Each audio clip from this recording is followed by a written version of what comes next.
commencement était la parole, et la parole est Christ. Radio Parole Vie, la radio qui donne la vie à travers la parole. Mbote shalom bien-aimés dans le Seigneur. Mbote chers papa et maman, chers frères et sœurs. Bandeko Balandi Radio Parole Vie, et vos amis partout à travers le monde entier. En Amérique, en Océanie, en Asie, en Europe, en Afrique et pas où tout ça installé. Et quand ngolu bolingo pe bolam ya Christ, et banako bilabino, et bokati pongi na butu tope na tonga lelo. Bandeko nanga basi pe amibali, ni pona ko somba, tope koteka. Et pour nous mais la Bible dit n'a pas si na bango babelela ki yawe ola yoka ki pe atinda ki liloba et oya atinda ki lokola liloba bien aimé yango ekangolaki nazondi mana butu to pe na tonga lelo loba ozote ama bien aimé dans le Seigneur et ma délivrance katkat na bomo na biso. Merci bien aimé dans le Seigneur au sambeli Seigneur to pesi merci Yesu Masia Nazareth lobela tanzoto. Le simsili bakou et pesamele biso et okaboilubano entre tes sentiments. Le vrai, la Bible dit, Seigneur, les justes sont délivrés par la connaissance.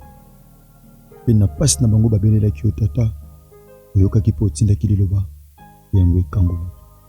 Et sepeli samote mano abonzambe, que liloba ekote matata na butu, et alelo tupe na tonga lelo, et même ma délivrance, consolation et édification, la peuple notata.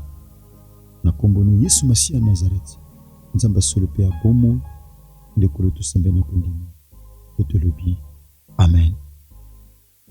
Merci bien aimé dans le Seigneur to pesi binombote na kombono Yesu Masia Nazareth pe boyamba ka jo parole vie na ba bureau na bino na banda kuna bino na mituka na bisika misala lo Yesu Masia Nazareth asala binongolo pe bolam surtout ba beaucoup ba pasteur to pe évangéliste.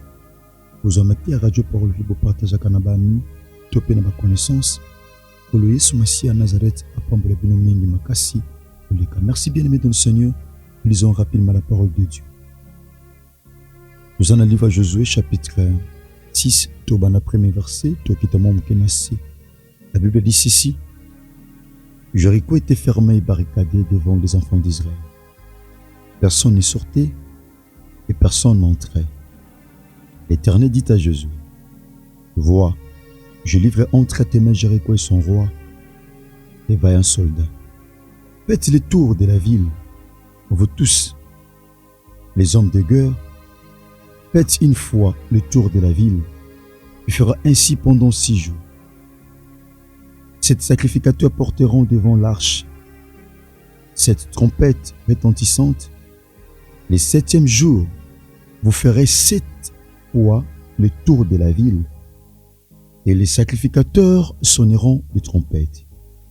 Quand ils sonneront de la corne retentissante, quand vous entendrez le son de la trompette, tout le peuple poussera des grands cris. Alors la muraille de la ville s'écroulera, et le peuple montera chacun devant soi.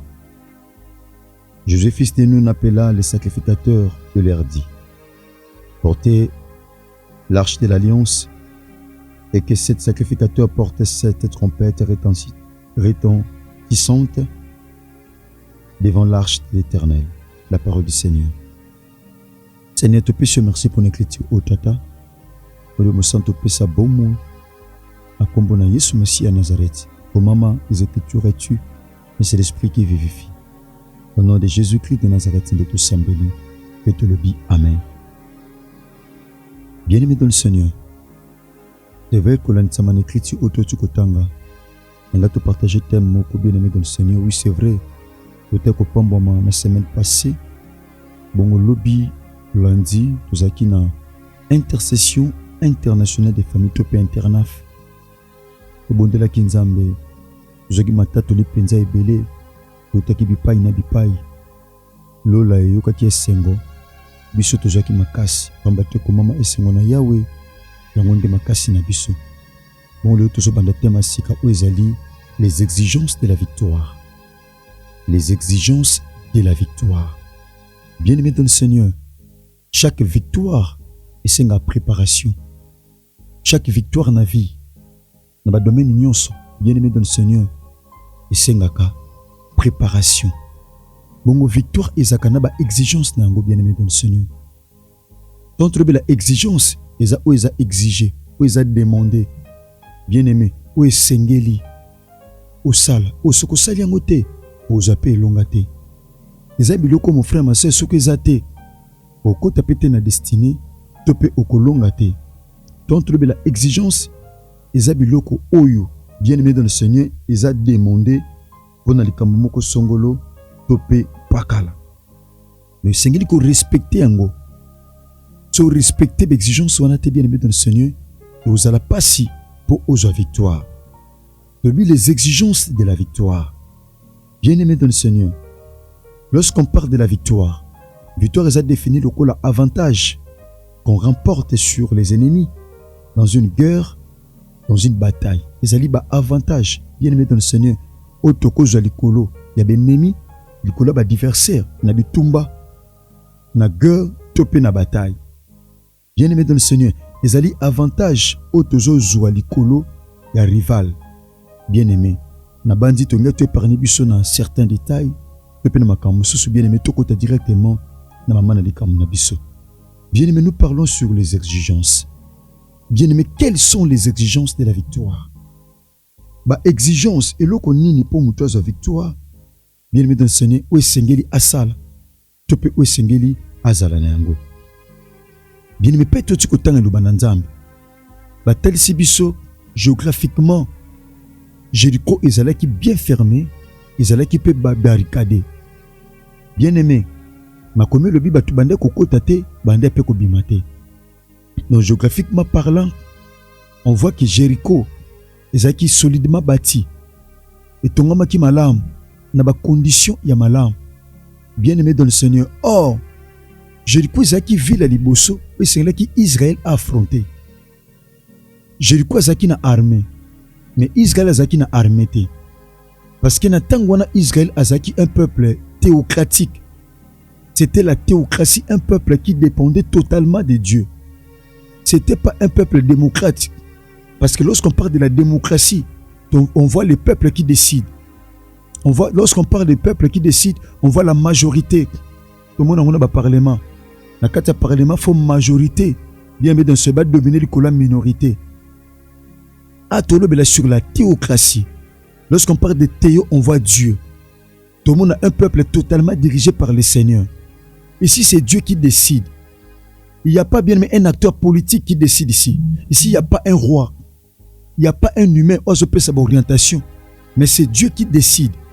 Nous avons décidé. Nous avons katalikam. Nous avons loba. Tandis que lorsqu'on parle de démocratie, tout le monde a voix à battre. La voix du peuple, c'est la voix de Dieu. Ça, c'est un langage du monde. Soba tout peuple a lobby. Ndenzamba lobby. Ndenzamba ndimi. Awa peuple, oh, bien aimé dans le Seigneur.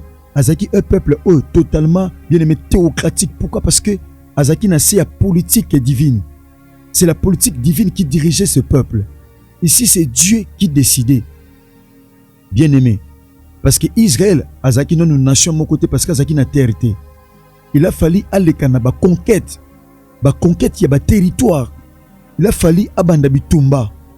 Abanda kolonga mena maboko Azaki na bimundelité. Azaki kana nzambe, Azaki na ba trompette. Na besale le mususu o nzambe. Après c'est la bonne orientation pour bazwa possession ba mboko esengeli bazwa. Mais bien aimé dans le Seigneur, mboka liboso. O esengeli ki Israël alonga, c'était Jéricho. Ezaki ville liboso makome talisi biso Jéricho position nango. Et talisi biso position. Na domaine de sécurité, ezaki na sécurité makasi. Bien aimé, na domaine de construction, et tongama ki makasi. Makome talisi biso présenté biso, ezaki bien aimé solidement bâti. Ezaki bien fermé et kangama, bien aimé loko e kangama, bien aimé dans le Seigneur. Pour kota ne loko e kangama, il faut banda ko fongola. Et loko e kangama avo kota, il faut banda ko fongwama. Oh, Jéricho ezaki ko kangama, kaka ko kangama te. Ezaki peut barricader. Tant que la barricade, on voit des barricades un peu partout. Tout le monde a barricade. Bien aimé, mais comme le biba tu bande ko kota te, batu bande ko bimate. Oh, il a fallu Israël à kota. Il a fallu Israël à kota. Bien aimé dans le Seigneur, mon frère, ma soeur, Nengene biso bien-aimé. Ndenge bilongi na biso kokana te nde totambola banzela. Bien-aimé, biso to mona kandike bandeko mususu. O mingi obazaka na Asie to yebi ba nationalité wana. Bazaka ba kokana biso to mona bango ba kokana. Mais bango moko ba mimona ki ba kokana te. So to tuni bango ba mimona ki ba kokana te babaki o eza Antoine, o Mambweni, o Junior, o Mami, o Angèle. Ba comprendre que biso ndesko to mona c'est comme si ba kokana. To mona ndeti ba ndenge moko. Mais ba ndenge moko te. Bien-aimé, ndenge pe ba réalité ya bitumba na biso e kokana te. Bien-aimé, Jéricho, ma commune la Jéricho était fermée, était barricadée devant Israël, devant le peuple d'Israël, devant les enfants d'Israël. Bien-aimé dans le Seigneur, et ça qui était fermé liboso batu nyonso, mais liboso ya peuple ya Israël. Et ça qui fermé, la Bible dit personne ne sortait et personne n'entrait. Et ça comme sous mon frère, ma soeur, il y a des endroits où tu as péché ça batuba kota, péché ça batuba bima. Il y a des endroits comme ça, bien aimé dans le Seigneur. Il y a des lieux comme ça où batuba kota te, batuba ko bimate. Où ba libanda, batikali libanda. Où pe bazana kati, batikali na kati. Mais nzamba zo pe sa mission moko très difficile. On peut sa mission très compliquée. Et peine mutu oyo, bien aimé dans le Seigneur. Nzamba telemisaki. Na sima Moïse, Josué, pour avoir direction dans ma peuple quelque part. Nzamba bandiko pesa ba orientation. Bien aimé, exigence à liboso pour avoir victoire, tu dois écouter. Et sengeli aussi ba orientation, aussi ba principe. Parce que chaque combat pour avoir victoire, bien aimé dans le Seigneur, il faut demeurer na kati, il y a ba principe. Exigence à liboso, bien aimé dans le Seigneur, il a fallu Nzambe appeler sa ba orientation, puis Josué à mettre en place. Nzamba le Bible. Tala, livre, voix. Abi, voix. Je livre entre tes mains Jéricho, son roi, ses vaillants soldats. Ah, bien-aimé, Nzamba je bis à Josué, je livre devant toi. Je livre entre tes mains Jéricho où ils a fermé, où ils a barricadé. Na livré kaka Jéricho a pambaté, son roi, ces vaillants soldats. Bien-aimés, ils ont qui le col à liboma.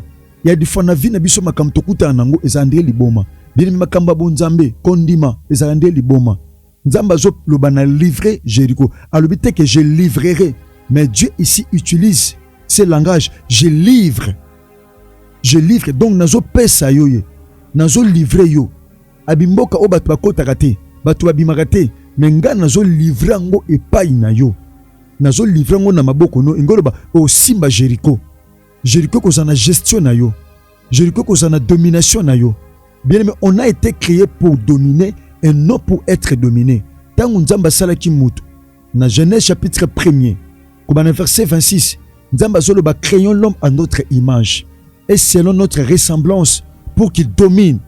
Donc mutu salama pour à dominer. Awa Nzamba zobisa Josué. Je livre entre tes mains Jéricho. Ngoloba. Et sengeli o dominer likolo à Jéricho. Et sengeli o konza likolo à Jéricho. Parce que Jéricho na pesi yango na maboko na yo.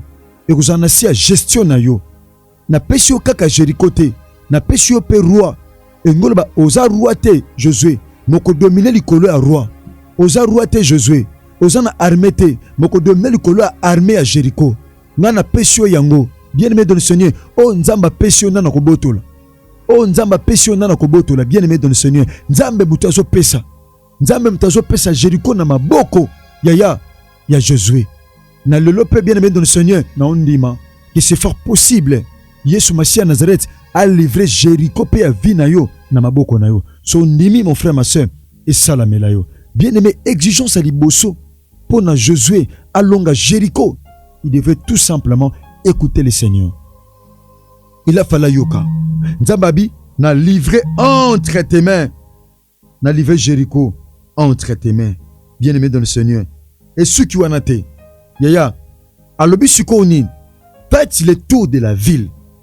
Bossa la tour yangumba. Bossa la tour. Jéricho est fermé pe barricadé. Normalement pour babunda bien il a fallu bazana armée. Mais Nzambe ajoute bango en face, il y a ville où Ezaki bien aimé, bien fermé, peu barricadé. Nzamba bisi bango, faites le tour de la ville. Oh, bien-aimé dans le Seigneur, faites le tour de la ville. Nzambabi, bosala tour. Bien-aimé, na année 2026, yo salaka o nzamba zoko exige au sal. Oana posa likamoko songolo, yo kanzambe. Écoute le Seigneur. Écoute le Seigneur et fais tout ce que le Seigneur te demande de faire. Dans Jean chapitre 2, batalisi biso li solo ya nos ya Cana. Tango Marie na Yesu Masia ya Nazareth. Bayaki na feti tope na nos ya Cana. Bien-aimé dans le Seigneur, tango bayaki na nos ya Cana. Qu'est-ce qui s'est passé, mon frère? Qu'est-ce qui s'est passé, ma soeur? Bayeko yebi se pa na Marie awa masangisili. Feti lingo katana. Marie akepa na Yesu Masia Nazareth. Abi masangisili sala quelque chose. Christ a péché le langage. Oezaki trop sec na bomoto. Abi femme, moi si. Likamunini entre yo nanga. Gonga nanga na ne kokite. Nazon na te en formation. Nazon na formation. Tananga ko bima na ne kokite. Tananga ko opérer miracle na ne kokite. Maria kende ko yebisa bakambi ya fête. Binobo kende bo sala kaka ndenge ya otinda binobo sala. Eza biloko belé na vino et salamate. Eza biloko belé na vino et salamate. Pourquoi? Parce que au sala tendenge nzamba senga au sala. Bien-aimé, tu n'as pas fait ce qui est bien-aimé, ce qui est bien-aimé, ce que Dieu exigeait. Tu n'as pas pu faire ce que Dieu exigeait. La victoire a ses exigences. Il faut écouter le Seigneur. Il faut yokamuto appeler sa victoire. Parce que la victoire vient de l'Éternel. C'est Dieu qui nous donne la victoire. C'est Dieu qui nous fait triompher. C'est Dieu qui nous fait triompher, bien-aimé dans le Seigneur. Tu veux vaincre, bien-aimé. Tu dois savoir comment écouter le Seigneur. Marie bisaki ba ordonnateur ya fête. Bo sala kaka nenge aotinda bino bo sala. Aka fandi na ye. Lisa bengi. Abisi bango tala. Bo tondi sa batuki oyo. Bo tondi sango na mai. Bamba zaki na posa masanga. Mais Christ abisi bango bo zo batuki oyo. Ozaki destiné na purification. Bo tondi sango na mai. Bien-aimé, basalaki ndenge Christ atinde bango basala. Awa ye nzambe. Azobi se pa na Josué. Abi faites le tour. Faites le tour. Abi vous tous les hommes de guerre. Bato bo bundaka. Bato bo bunda bitumba. Bo sala batour. Bo sala batour. Batour on bo sala comment? Tala bo sala boye. Bien-aimé, notre Dieu est un Dieu de principe, de discipline. Socialité n'est exigée au sale. Bien-aimé, tu vas taper à côté. Tu vas taper à côté. Il faut faire, il faut apprendre à faire ce que Dieu nous exige de faire. C'est alors que mon frère, ma soeur, tu auras la victoire. Donc on a des exigences. Mokoba exigence, il y a victoire. Merci cher bien-aimé dans le Seigneur. Merci cher bien-aimé dans le Seigneur. Merci chers papa et maman, chers frères et sœurs, chers auditeurs et auditrices de la Radio Parole Vie, vous qui nous suivez partout à travers le monde entier, vous qui aimez cette Radio Parole Vie. C'est une radio qui nous bénit, bien-aimé, chaque jour, chaque matin. La Radio Parole Vie, la radio chrétienne, bien-aimé dans le Seigneur. Radio Ekati Rabiso Pongi, Wete Kabiso Sangomalamu, Yakolo Nabiso Yesu Masia Nazareth. Merci bande konangai, bebukata ki pongi na butu, tope na tonga lelo, nipo na kusomba tope koteka, nipo na oyoka nzambe, manzela nanga isalu ya pamba. Ezalaki Abino, frère Nabino, pasteur par la grâce de Dieu, Ritier Bissiamou, mon tata nanga, le révérend, évangéliste Jean-Paul Mata, pasteur de la foi. Merci. Ce qui Christ a maison, il était tout côté de Bongo Lopi. Mais crédit na numéro Sika. Tika Bolingo Lopi Bolam ya Christ et Bilabino. Merci. Nous on a besoin de contact des alliés plus 43 89 75 70 917. Merci. Que Jésus-Christ de Nazareth vous bénisse. Merci. Au commencement, était la parole, et la parole est Christ. Radio Parole Vie, la radio qui donne la vie à travers la parole.